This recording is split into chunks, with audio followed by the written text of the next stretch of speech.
Hey everyone, welcome back for another deep dive. Always exciting to be here. Today we're tackling a topic that I think is super relevant to just about everyone. Oh, absolutely. It's all about how to handle those really difficult conversations. Oh, yeah. The ones where, like, your heart starts racing a little. Yeah, exactly. Like the stakes feel high. Maybe there's some conflict brewing. You're not sure how it's going to go. Exactly. And to help us navigate this tricky terrain, we're diving into the book, Crucial Conversations. A classic. It's packed with insights and practical strategies for communicating more effectively in those make-or-break moments. And it's not just about avoiding blow-ups. Right. It's about being able to speak up honestly and respectfully. Even when the emotions are running high. Exactly. And the book opens with this really compelling story about a guy named Kevin. Oh, yeah, I remember Kevin. He's in this meeting about a new manufacturing plant, and it's pretty clear that the decision that's been made is a bad one. Like, everyone in the room kind of knows it. Yeah. But no one wants to speak up to the boss, right? Too scared. Exactly. Oh, no. They're all worried about rocking the boat or damaging That relationships. makes sense. But Kevin, he decides to take the risk, and he voices his concerns, but he does it in a way that's both honest and respectful. That's the key. And the amazing thing is that by speaking up, he actually helps the team find a much better solution. Avoids a costly mistake. Exactly. And it just shows you don't have to choose between being honest and hurting someone's feelings. Right. There's a way to do both. And that's what this book is all about. Finding that balance. So the authors call this avoiding the fool's choice. Oh, yeah. I love that concept. This idea that we often feel stuck between two bad options. Either we stay silent and bottle up our thoughts, And that never ends well. or we become aggressive and potentially damage those relationships. It's like a lose-lose situation. Exactly. And I think we've all been there at some point. Oh, absolutely. Like I remember this time I was planning a family vacation with my sister. It was supposed to be fun, but I was going along with everyone else's ideas about the location, even though I had some serious reservations. You were just trying to keep the peace. Yeah, I was so Yeah. worried about causing conflict that I just kept quiet. Which probably made things more stressful in the long run. Totally. And that's exactly the kind of situation where the book's insights can be so helpful. For sure. It reminds us that there's a third option. There's always another way. The power of dialogue, where meaning flows freely and everyone feels safe to contribute. Instead of seeing it as win-lose, Right, it's about creating a win-win. Okay, that makes total sense.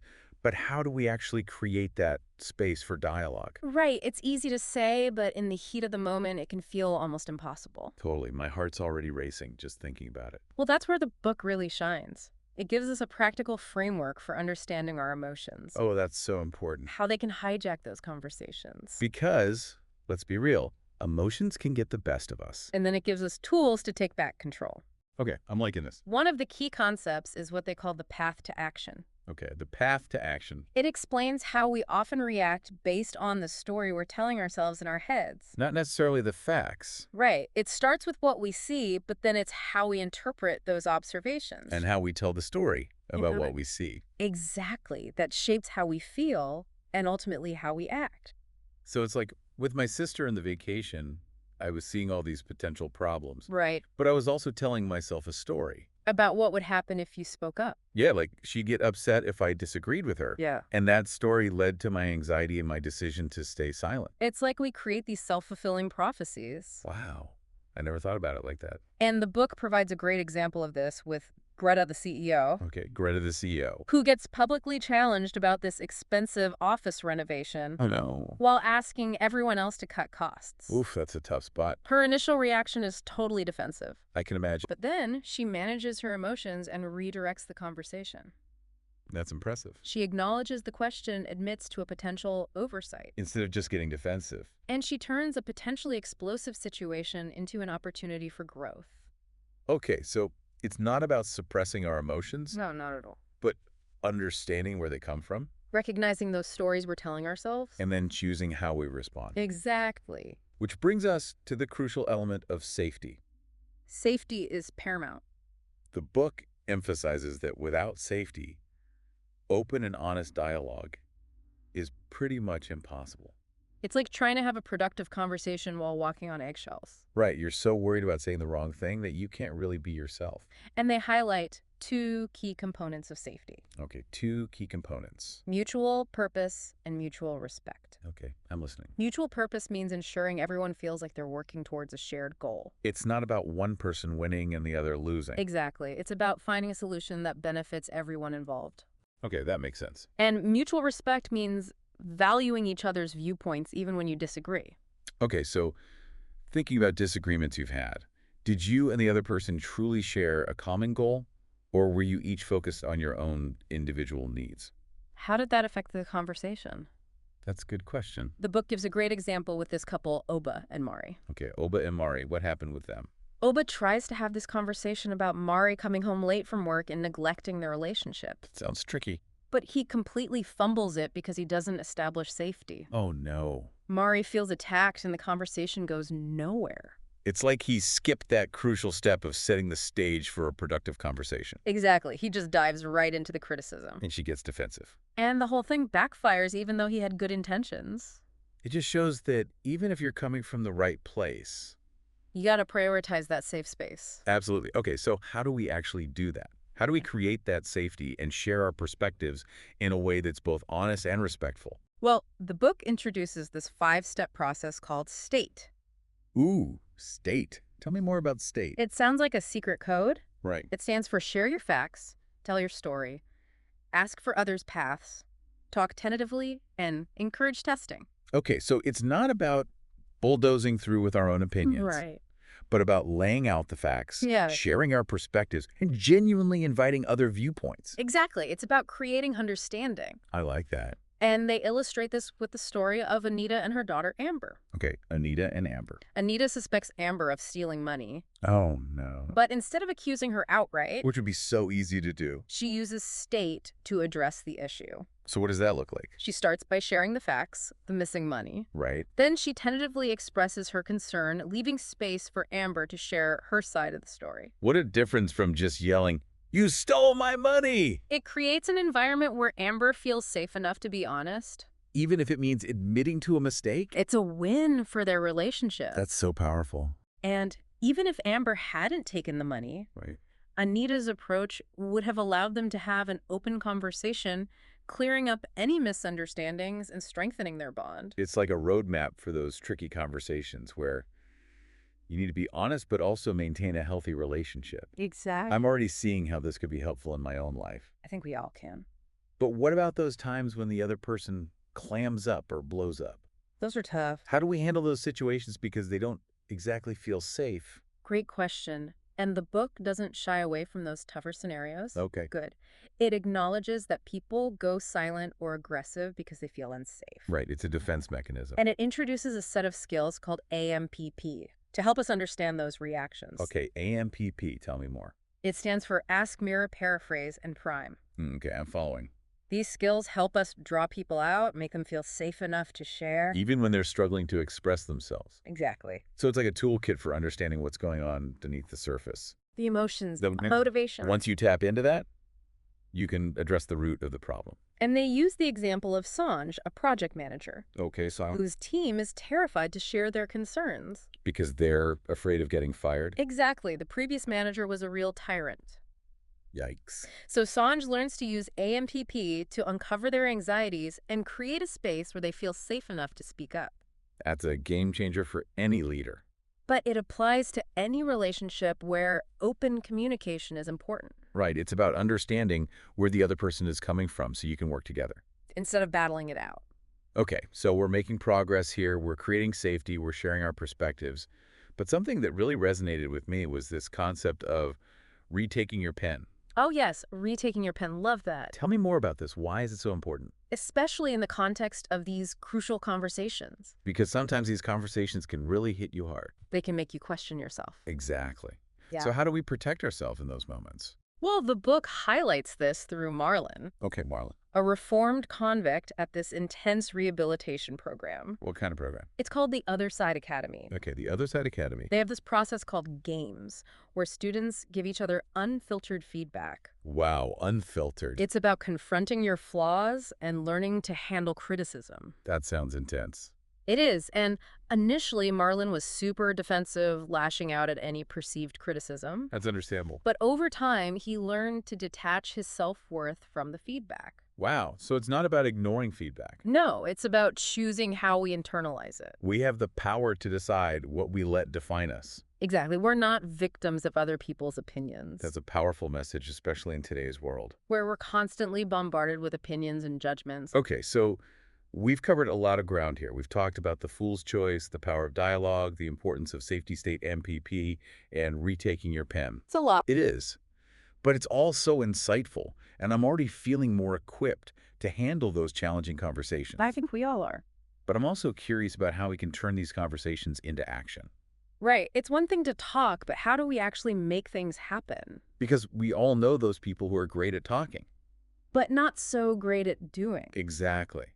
So how do we avoid falling into that trap? Well, that's a great question. And in the next part of our deep dive, we'll explore the book's tools for decision-making and creating commitment. Okay, so stay tuned. We're just getting started. We're going to turn those crucial conversations into concrete action plans. That lead to positive outcomes. That's the goal. All right, so we've explored some really powerful concepts for navigating those crucial conversations. We've laid the groundwork, But now let's talk about turning those conversations into action. putting those skills to work. Because it's one thing to talk about being honest and respectful and creating safety, Right.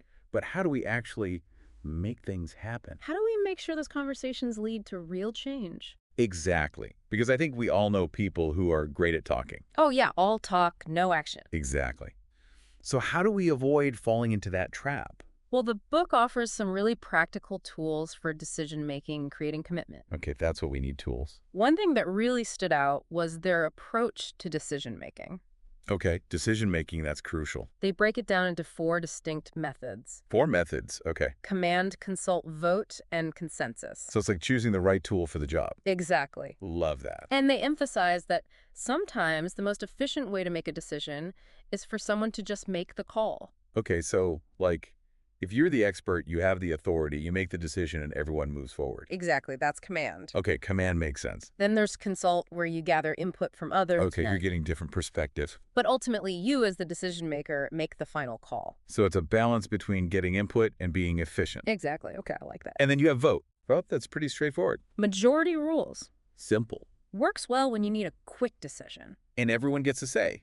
Exactly. Okay, but sometimes you need something more collaborative. Right, where everyone's really on board. That's where consensus comes in. Exactly. Everyone involved has to agree. So it takes more time and effort. But it can lead to much stronger commitment. Can you imagine trying to use consensus to decide on a family vacation?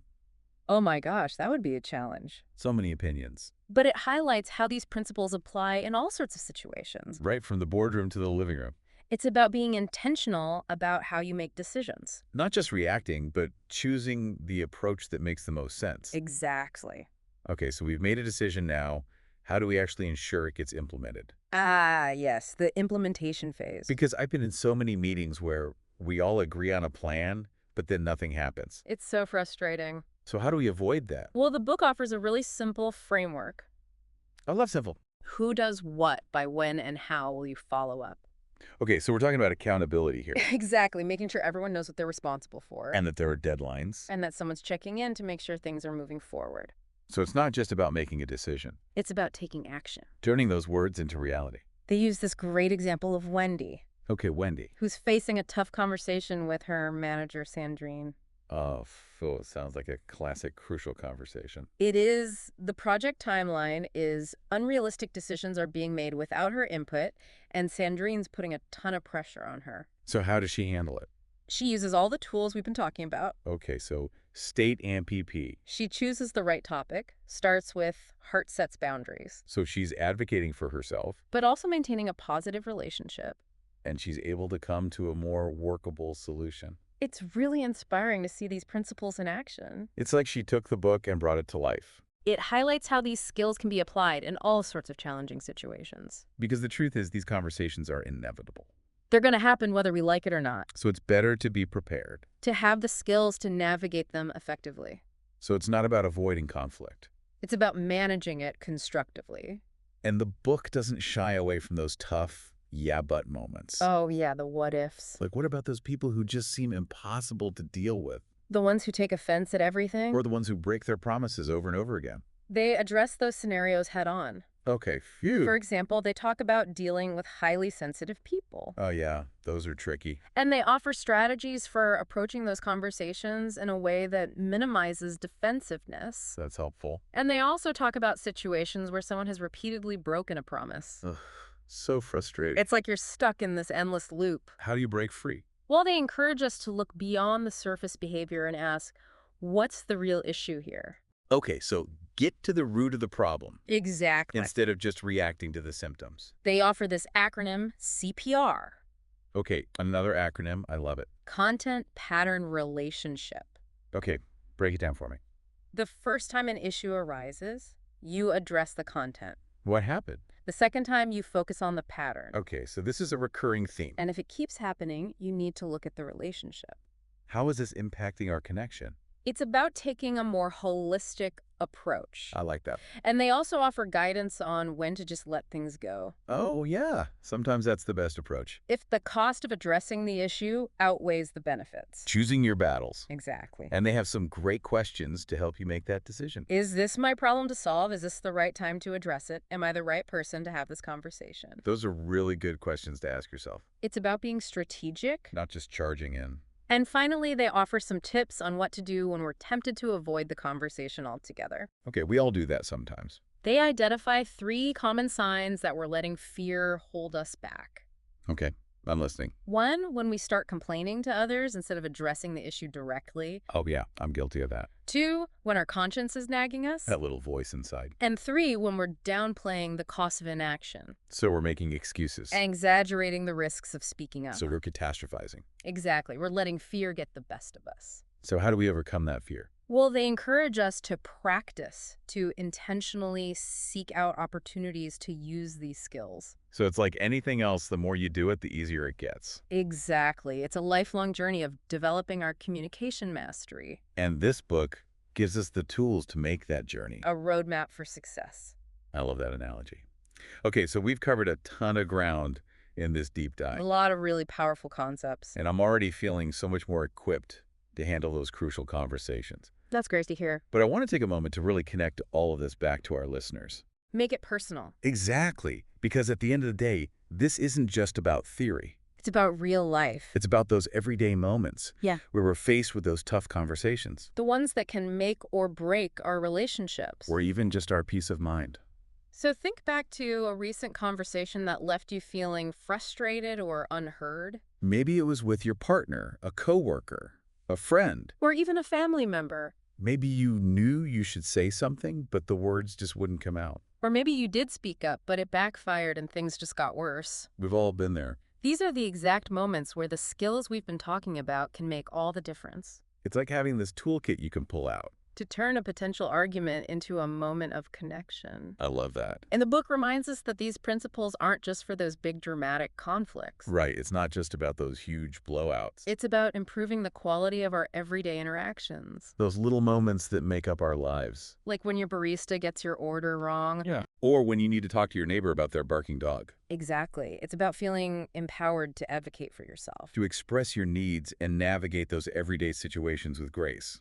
So it's not just about fixing the big problems. It's about approaching all of our interactions with more intention and skill. That's the beauty of it. It can impact literally every area of our lives. Whether you're leading a team, raising a family, Or just trying to get through the day without losing your cool. these skills are essential. So as you go about your day, we encourage you to pay attention to those crucial moments.